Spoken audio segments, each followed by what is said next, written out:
नई दिल्ली, केंद्र सरकार के कर्मचारियों को इस महीने के अंत तक महंगाई भत्ते डीए में बढ़ोतरी मिल सकती है। सूत्रों के मुताबिक सरकार सितंबर 2024 के तीसरे हफ्ते में 3-4% डीए बढ़ोतरी की घोषणा कर सकती है। इससे पहले मार्च 2024 में सरकार ने डीए में 4% की बढ़ोतरी की थी। इससे यह मूल वेतन का 50% हो गया था।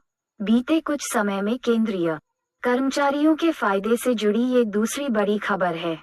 हाल में सरकार ने unified pension scheme UPS launch करने का ऐलान किया था। केंद्र सरकार अपने कर्मचारियों और पेंशनभोगियों को महंगाई से राहत देने के लिए डीए और डीआर देती है। डीए केंद्रीय कर्मचारियों को मिलता है, जबकि डीआर पेंशनभोगियों को। हर साल जनवरी और जुलाई में डीए और डीआर में बदलाव होता है। हाल ही में संसद के मानसून सत्र के दौरान केंद्रीय वित्त राज्य मंत्री पंकज चौधरी ने बताया था कि कोरोना महामारी के दौरान डीए-डीआर की 3 किस्तें 1 जनवरी 2020, 1 जुलाई 2020 और 1 जनवरी 2021 से देय क्यों रोकी गई थी। उन्होंने कहा था कि महामारी के कारण उत्पन्न आर्थिक संकट के दौरान सरकार पर वित्तीय दबाव को कम करने के लिए यह फैसला लिया गया था। 8वें वेतन आयोग के गठन की मांग। केंद्र सरकार के कई कर्मचारी यूनियन 8वें वेतन आयोग के गठन की मांग कर रहे हैं। हालांकि सरकार फिलहाल ऐसा कोई कदम उठाने के मूड में नहीं है।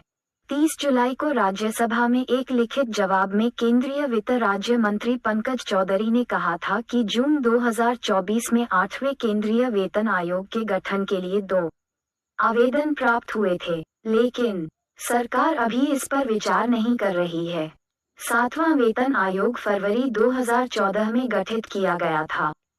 इसकी सिफारिशें 1 जनवरी 2016 से लागू हुई थीं।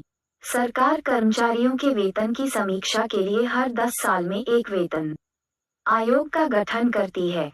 कैसे होता है डीए का कैलकुलेशन? डीए और डीआर में बढ़ोतरी की गणना औद्योगिक श्रमिकों के लिए अखिल भारतीय उपभोक्ता मूल्य सूचकांक CPIW के 12 महीने के औसत में हुई प्रतिशत वृद्धि के आधार पर की जाती है। हालांकि सरकार हर साल 1 जनवरी और 1 जुलाई को इन भत्तों में संशोधन करती है, लेकिन आधिकारिक घोषणाएं आमतौर पर मार्च और सितंबर-अक्टूबर में होती हैं। 2006 में केंद्र सरकार ने सरकारी कर्मचारियों और पेंशनभोगियों के लिए डीए और डीआर की गणना के फॉर्मूले को संशोधित किया था। केंद्र सरकार के कर्मचारियों के लिए डीए प्रतिशत की गणना इस प्रकार की जाती है।